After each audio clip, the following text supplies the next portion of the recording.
Hello and welcome everybody back to FanZcene here. With me today is Tom Seymour. I said that right? Yep.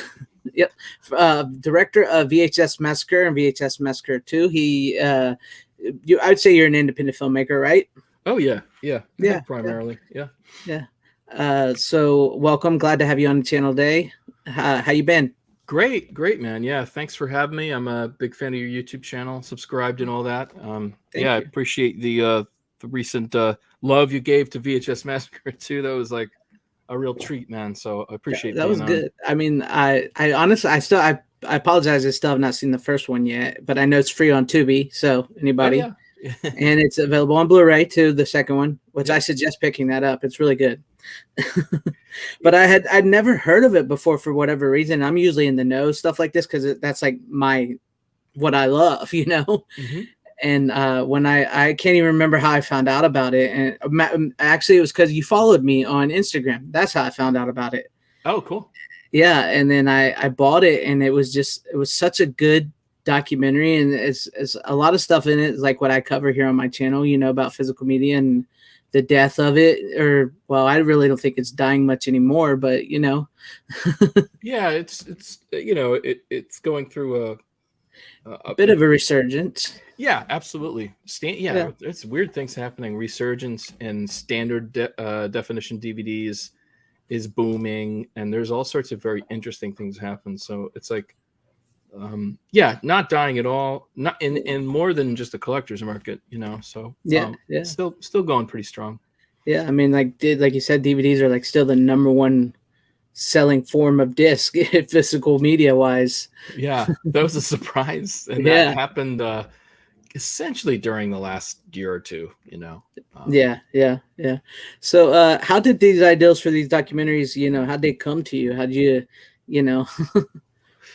Oh well, you know what was happening was I had basically I was doing these narrative features. The last one I did was this flick called Mark of the Beast, and just like I got into a place where I just no longer could get any budgets for anything. And then also, so Mark of the Beast was coming out, and I was starting to document, you know, like what stores are left and where would it even pop up, you know. So I was trying Right, to release my film, and so some of it came from there. And some things started to happen where it just so happens the last blockbuster in New York City went under, and then when we were shooting Kim's video went under, and the project really morphed into kind of chronicling some of the fall of the mom and pop video store.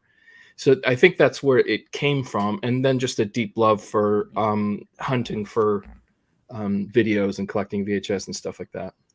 yeah, and like I've actually got back into collecting VHS again here in the past 2 years. It's I don't know, it's just something about finding those old VHSs and even watching them. It's just like I don't know, the nostalgia takes you back, but it's a little more than nostalgia or something.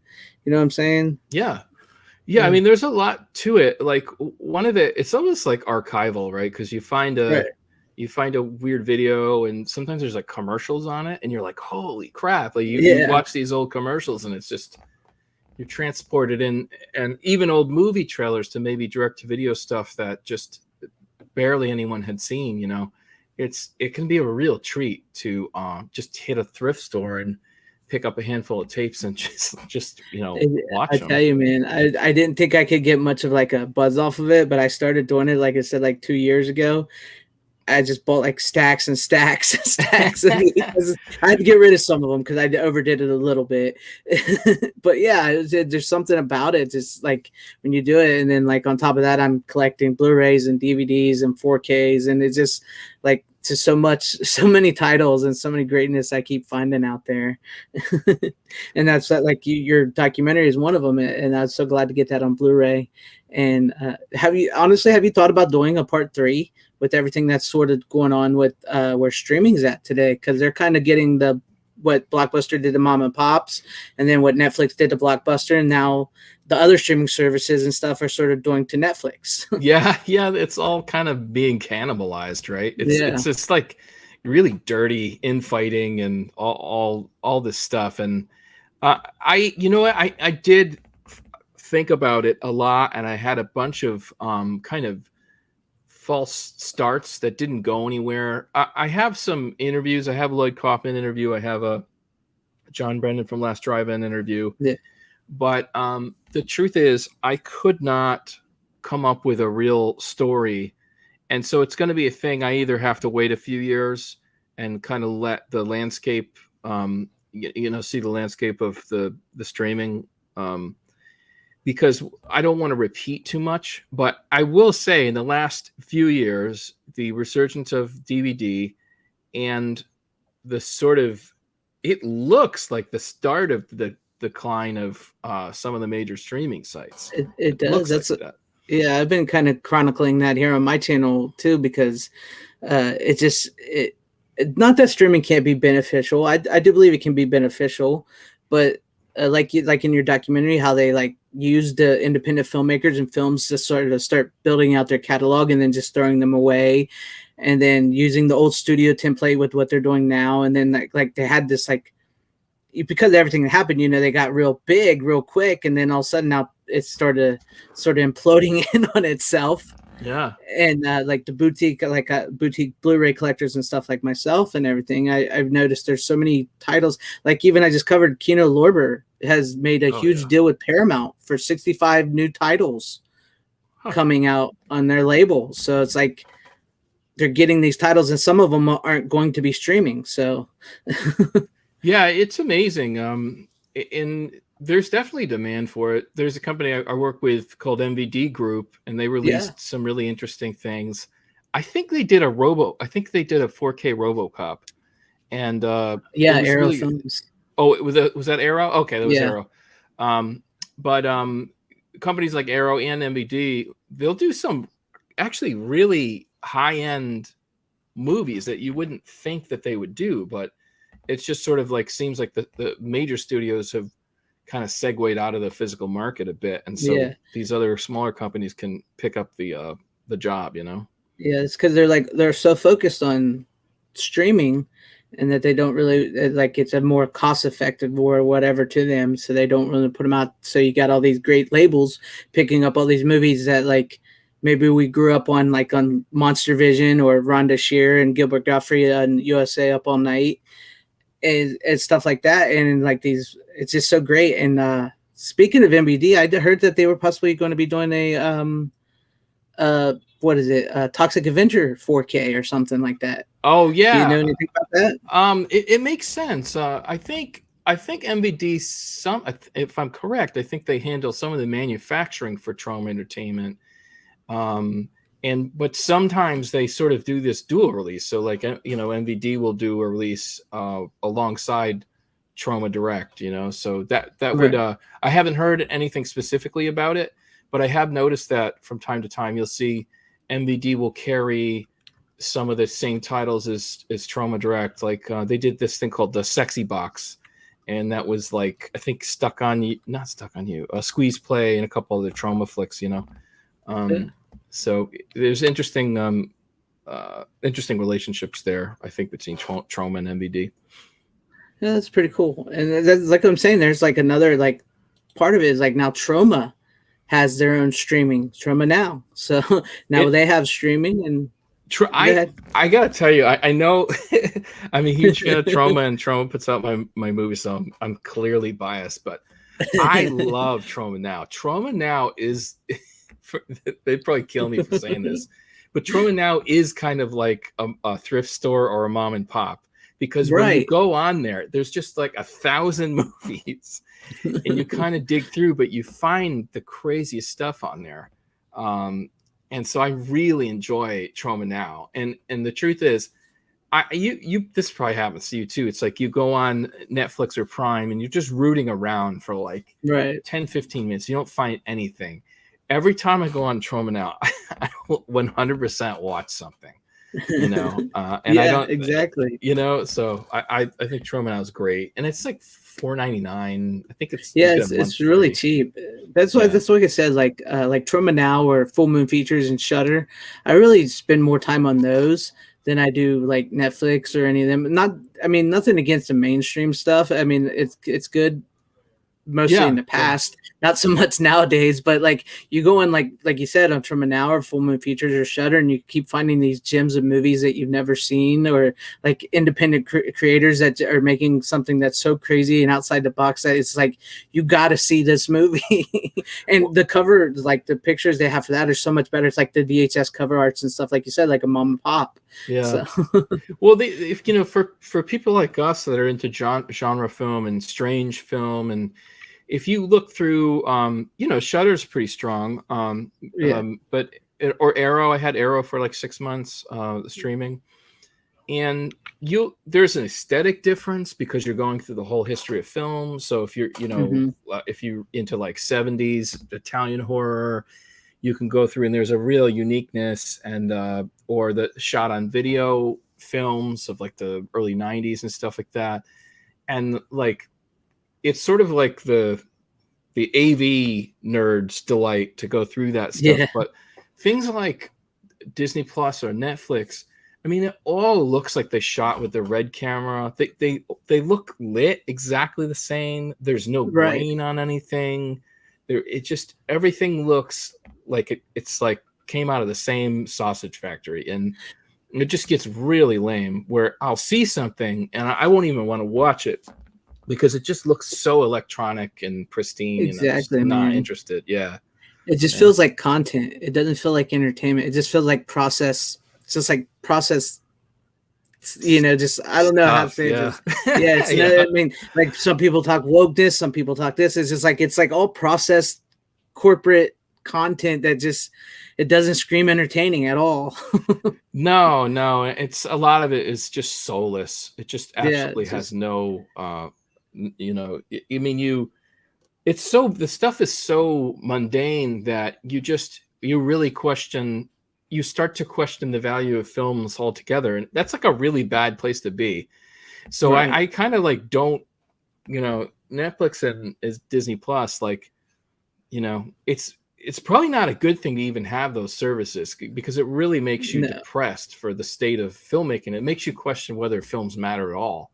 And exactly. You know, so I just I try to stay off those places. I know. I have to, I kind of have Netflix for the kids, but it's just like, if it really wasn't for Stranger Things or like even Cobra Kai, which I really like, but even then it's just like, is it even worth it?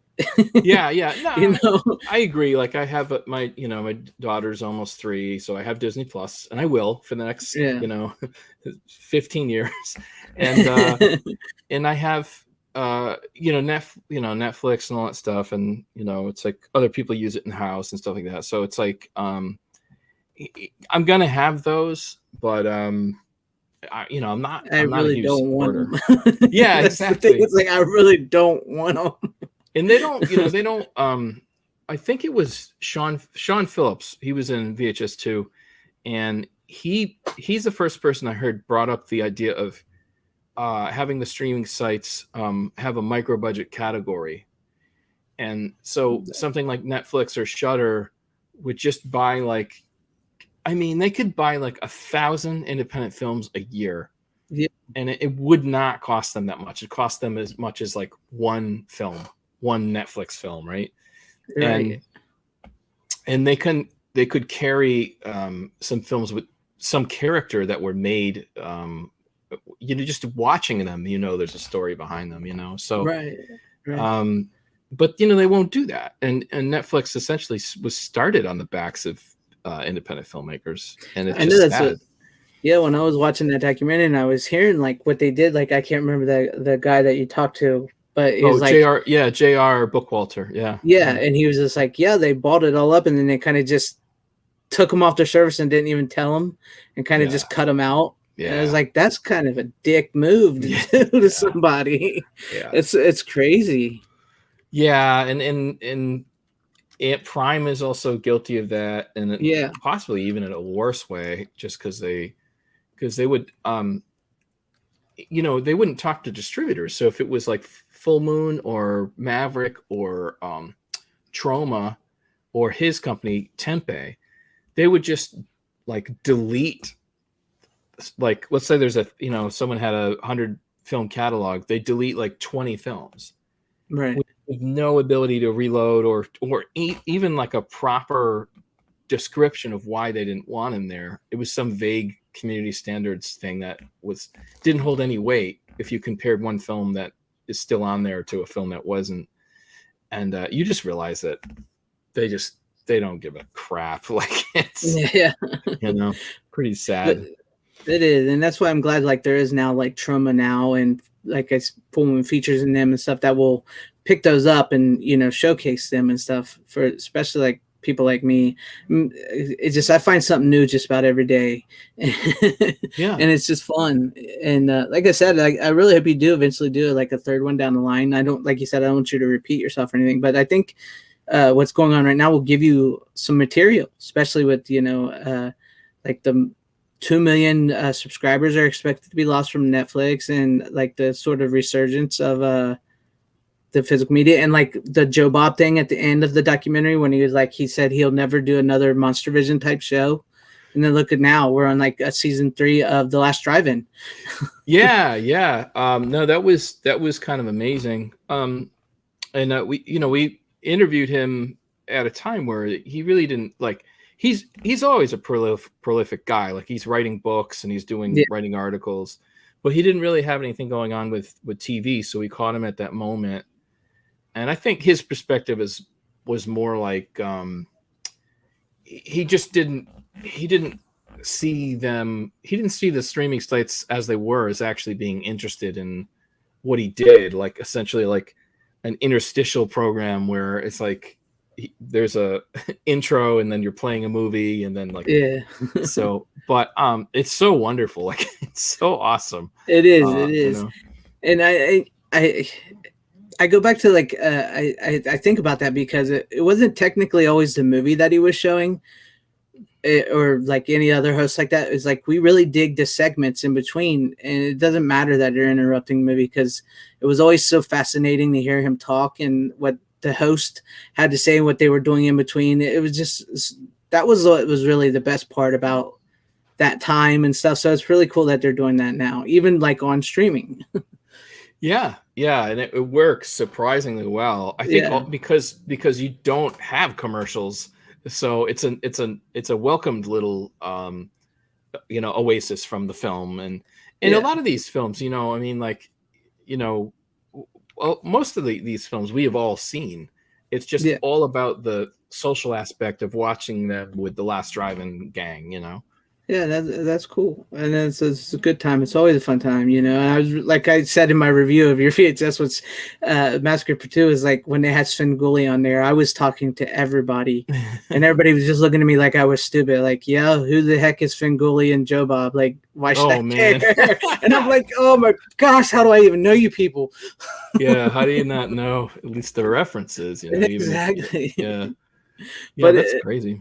Yeah, it is. It's crazy, but it's like I said, it's really interesting, and I've thought of myself. Like I see so many people, and I mean, I'm a small YouTuber here. I don't, I'm not like huge or raking in the dough or anything here, but I've seen so many people accomplish so many things from their channels. I figure, maybe one day I'll get to the point where I can make my documentary, or like I would like to make a really bad, cheesy exploitation B movie. I think that would be fun. Do both. Yeah, do both. No. Yeah, I would love that. It's like if I can continue to build this, that's something I truly want to do. Yeah, I love that stuff. My YouTube channel is not very big either. I subscribe to you. I like watching your stuff, Oh, thanks, man. It was part of a podcast that I'd done for a very long time, and it definitely has ebbed and flowed in popularity. Just because of how things have changed. But we loved talking about B movies for the longest time, and we'd interview all these, Deborah Reed from Troll 2 or Mark Fraser from Samurai Cop. And, so we love doing stuff like that. But anyway, yeah, man, you should do both. I did this Trauma series. It's called Monster Kill. And basically, it was kind of a Joe Bob knockoff. It was I think there's like 6 episodes on Trauma Now, and there's these 2 characters, Luann and Double Dementia, and they hang outside of their trailer and they talk about bad movies. The difference was we made the actual bad movies in between the Oh, that's segments. cool. And they're terrible. But that's the best part though. yeah, it was total homage to Last Drive-In. Like you can the second you see it, it's like, oh. That's cool though. Like, yeah, that's what I would like. Like I've done like some documentaries here on my channel, like YouTube documentaries. One about why we still love 80s movies, and VHS, why we still love VHS. And I would really like to take maybe those two documentaries and turn them into something like theatrical. Well, not like mainstream or something, but something where somebody would, like what you did with your documentaries. And then I really think if I don't really have experience, but I really think I've seen enough. I could probably just make a really bad, cheesy, really bad acted, really bad directed exploitation B movie. Yeah, man. Both of those things. I mean, I would totally recommend it. You're talking about, taking those two flicks you had and then combining them and trying to make it like a feature doc. Like you can absolutely do it. And the first VHS Massacre, I think, was a $500 feature, and then VHS Massacre 2 was like maybe $500 or $600, including the hard drive that I had to deliver. Yeah. So it's absolutely possible. People will want to talk. They want to talk to you. And I would say go for it. I would just try to. Obviously, you're gonna try to make it over an hour. Yeah.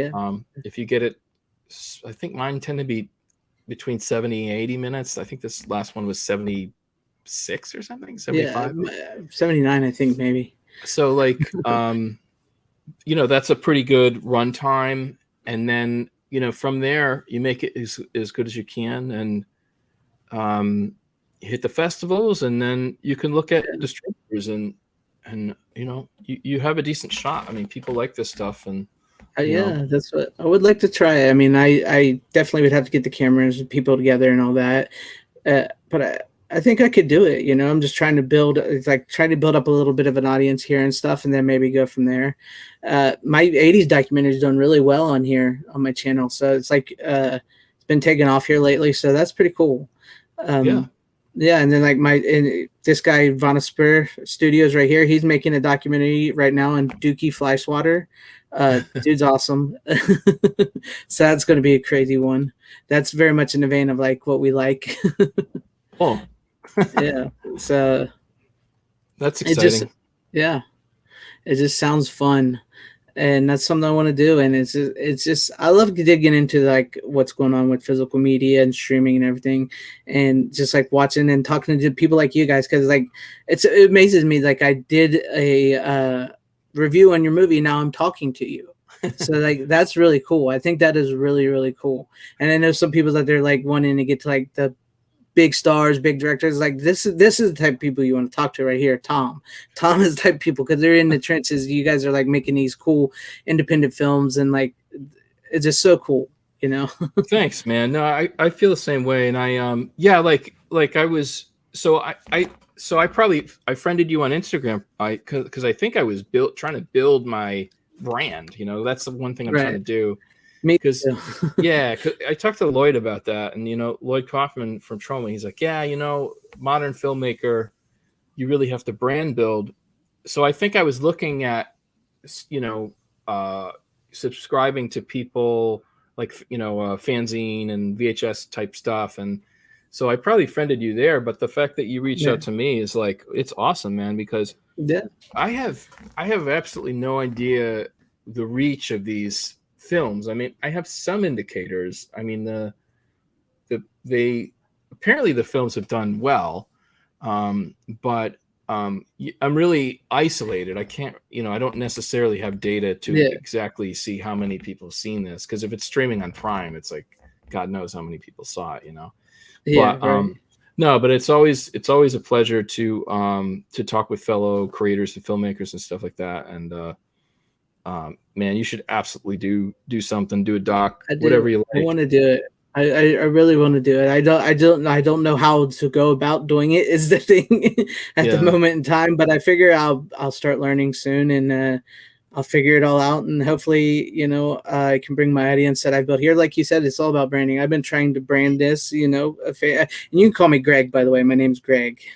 Yeah, no, that's. I was like, yeah, I don't want to call you Mr. FanZcene. Yeah, no. Yeah, Cool. I kind of like my name, my channel name, like because I'm a fan, like a fanzine, like a magazine of so much stuff, and like. I just took the zine part and made it with a Z with a scene, so it's like FanZcene. That's cool. Yeah. But yeah, because like I like to cover a lot. I cover horror, 80s horror, and sci-fi, and physical media, VHS, all this stuff, And so I found, like you said, I found so many people out there. Like I never expected to find so many people that are into all this stuff. Yeah, it's funny, right? Like you said, like when you heard me, like. I just like oh cool, you're into this, you're into this, you're into that. I did not know there were so many of us out there, really. Yeah, there's a lot of VHS fans, but then there's this core of like sort of independent horror all-stars, I'll call them. I remember I used to do these conventions with some of the films I did back in the day, and at these conventions you'd always see Lloyd Kaufman from Trauma, and then usually like Debbie Rochon, and then you'd see Joe Bob Briggs, and even Clint Howard occasionally, and so it's so funny because so many of those people are like have become so iconic in the last 10 or 20 years because they're just they stayed relevant, and they stayed in those conventions, and people like never forgot them, so it's so really cool. Interesting because they're kind of like tent poles now. Like we're totally outside of the studio system. They kind of have their own thing, but as the years go by, you were saying you're not necessarily interested in the most mainstream stars and all that.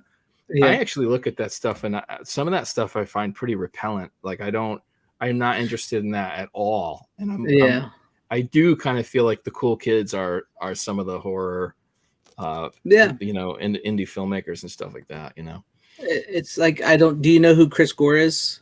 Yeah. Film Threat. Yep. Yeah. Chris Gore, he said nerd culture is dead. And I tend to agree with that because it's like, because they took the nerd culture or whatever culture, like the horror and all that, and they kind of took that mainstream and they've like perverted it. So people on the outside of it, it's like a different type of nerd horror sci-fi culture now, which I think is like where you need to be. Well, most of us, the people who are doing the indie stuff, like we really do it because we love it. Like you don't spend like 3 years doing a documentary if you're not totally obsessed, and like, they're and we've essentially been starved out of the market financially. There's not that many people who make a proper living at this type of stuff, and so on the flip side of that coin, you have all the streaming stuff, which is purely profit driven.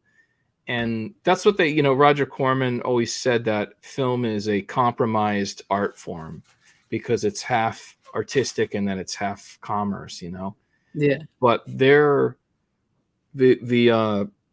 some of the mainstream stuff is just so misshapen and just so just such a Frankenstein financial enterprise, trying to be entertaining but then also with specific political motivations, and some of the stuff just is like you just watch it, you're like, yuck, man. Just I'd rather watch Basket Case 2, man. Yes, exactly. It reminds me of that, it's like, it reminded me of what, like, not to keep bringing them up, but like what Joe Bob just said on the last drive-in last Friday was, he'd rather see a story and stuff besides the messaging. It's like people forgot how to write. They really did. They forgot that like character and story has to come first. And if you got a message, that's fine. You can put it in there, but make sure you have this the character and the story first and foremost.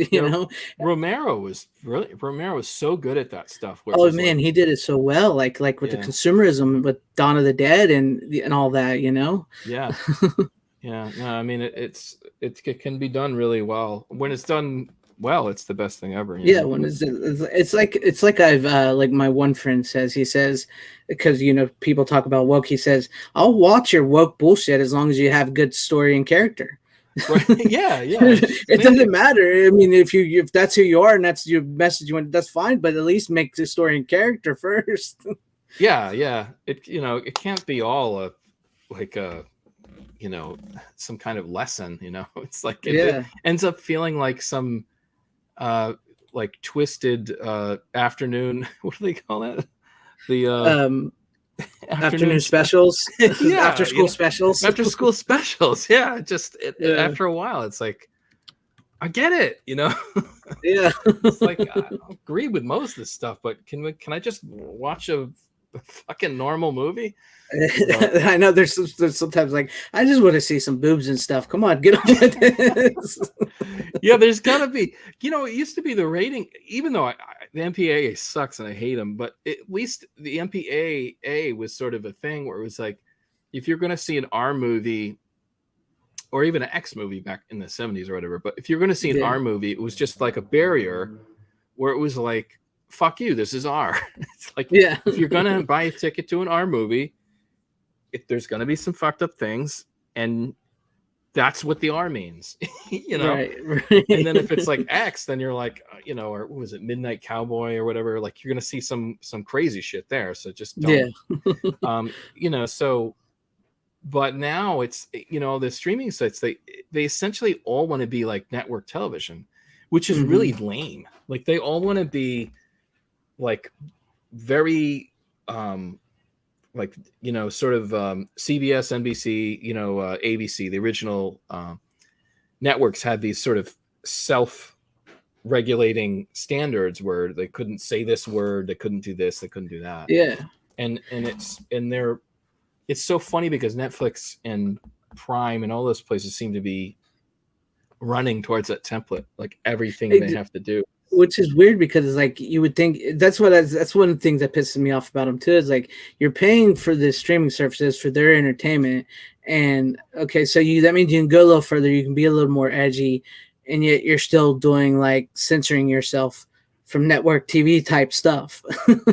You can't say this, you can't do that, you can't look at this way. It's like you're streaming, I'm paying for you. If I want to hear the F word or something, let me hear it.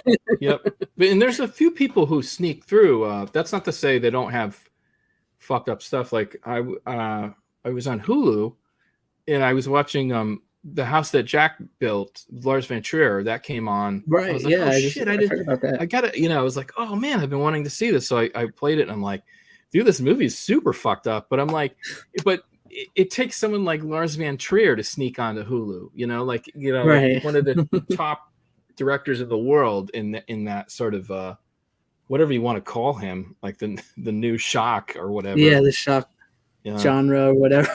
Yeah. It takes someone like that. Though he's been around forever, but still, but so you will see that. And I think in VHS 2 we kind of talked about that double standard, like with Debbie Rochon's Model Hunger. They wouldn't let her on streaming sites, but then you could watch like Human Centipede or something like that. Yeah, that's it. That's also like, which was funny is because like Full Moon Features released Famous TNA too. Yeah. And they banned it from Amazon. Yeah. So and I've seen way worse on there than a bunch of women taking their tops off. Yeah, no, I know. It's just it's like it's all like the right. They don't like B movies because it's like there's no illusion. It's exactly what it says it is, So. Yeah, I just love a good B movie. It's I find myself like because we've talked about moving away from the mainstream. It's not that I haven't found mainstream stuff that I like. I mean, heck, I grew up on it, superhero movies and stuff. But like I'm getting so burned out of superhero movies. They've gone. I think they've done way too many, and they've all become processed and stuff. But then like you find these B movies. These like you can go from like a horror, like crazy messed up B movie to like a lighthearted comedy type B movie, and it's just it's like various genres back and forth and telling stories and characters, and just like the appeal of like it feels like film when you watch these, because they're like shot on film, the grain, and you see all that. Like I just watched Vice Academy That's great. Okay. You know, Nice. Yeah. Man, I don't know if I yeah. saw Vice Academy. And with Leanna Quigley and Jerry Lynn Allen. Oh, Oh cool. man, that movie is just crazy. It's actually like a really lighthearted comedy. That's a B movie. It was just a fun watch. Oh, that stuff can be really fascinating digging through Yeah, and watching that because it's a window into like what was popular at the time and stuff like that, yeah. And then So like you get people making newer ones now, like you guys and Donald Farmer. oh So yeah. Yeah, yeah, he's doing is it Ghost Shark Debbie Does Shark X Demons. right? Shark I think it's Yeah, Shark Exorcist 2, right? Sharkasus. Yeah, Yeah. Sharkasus. Yeah. Yeah. Yeah, I donated to that one. Oh, that's cool. um yeah, so there's absolutely there's some great Yeah, modern exploitation being made, lots of fun, yeah. so It's people are still out still there. doing it.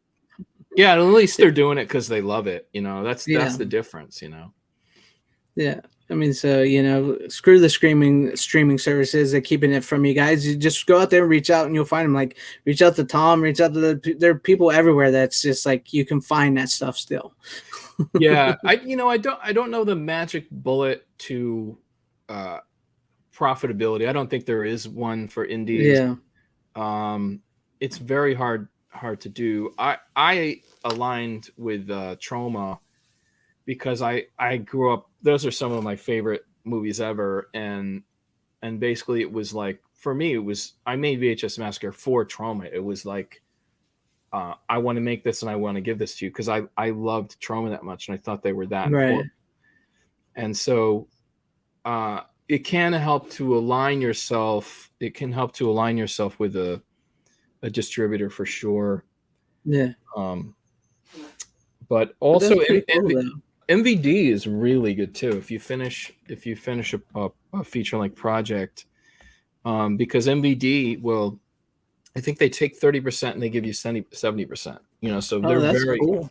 very honest, very straightforward, and most people know what MVD is. So if any filmmakers out there or for yourself, like MVD Group is something to look into when you get something 100% done. That's cool. Yeah, I have to look at that because MVD does a lot of cool stuff. Yeah. Yeah. So that's cool. It's just like, and that's cool that you got to you grew up loving Trauma and you got to make stuff for Trauma.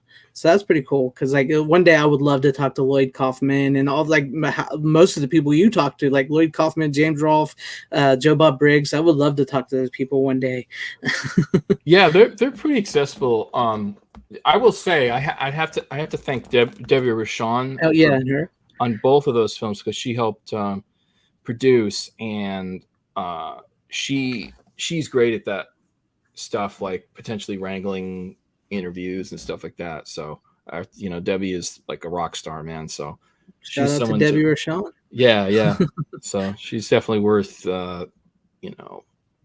considering hiring if you wanted to book some interviews and stuff like that. Yeah, I can't speak for her, but she's great, Cool.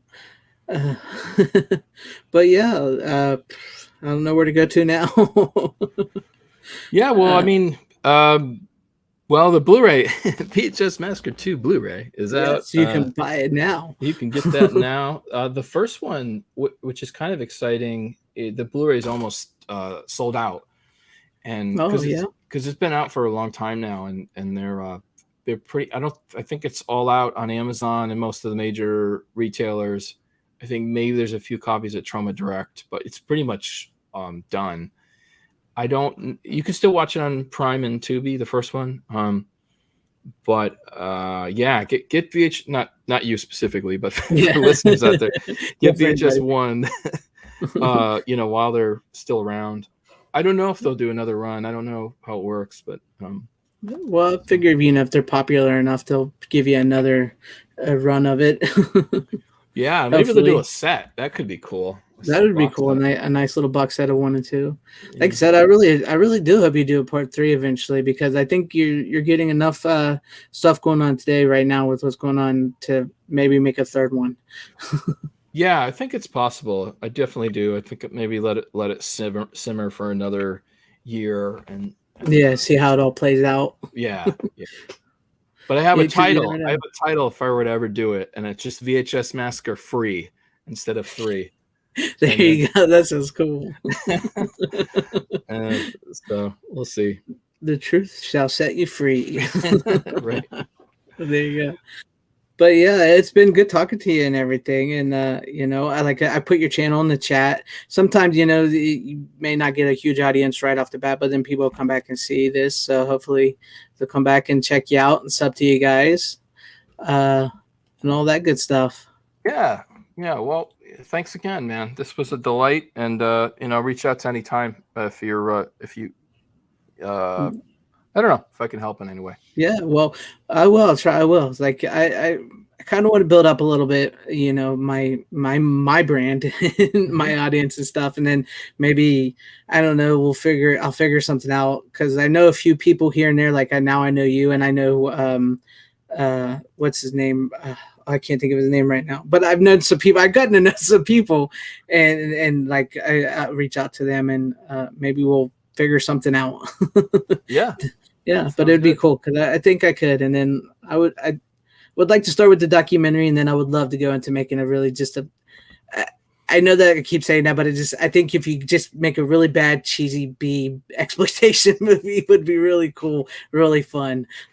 Oh yeah, come up with a great title. Just make sure that title. Yeah, you got to have the title pop, just like practical effects, blood, gore, boobs, all the good stuff. Yeah, and then you got a shot. Yeah. But yeah, like to anybody listening and who will come back and listen to this, check out VHS Massacre, check out VHS Massacre 2, buy the Blu-rays while you can. You know, I think you'll really enjoy them. I really enjoyed them. And you know, support independent films, support independent creators, support physical media. That's what I say. Yep. Yeah. So thank you to everybody that was watching, everybody in the chat. Thank you, Tom, for coming on. Any final words before we head out? No, man, just long live indie film. Thanks everyone for Horror Mike, I see. Thanks for listening. Yeah. Thanks, Greg. And yeah, you know, keep making stuff. Yeah, I will. I appreciate it. Thank you for coming on. I'll talk to you guys all later. Have a good day. Got it. Oh, I forgot. I like to end my live streams when I do this because I usually do my show on Wednesday, and then this is how I end it. I gotta find the clip. All right, everybody, if you've been here before, this is how I always end this, and you know it. How you doing? Bitches leave.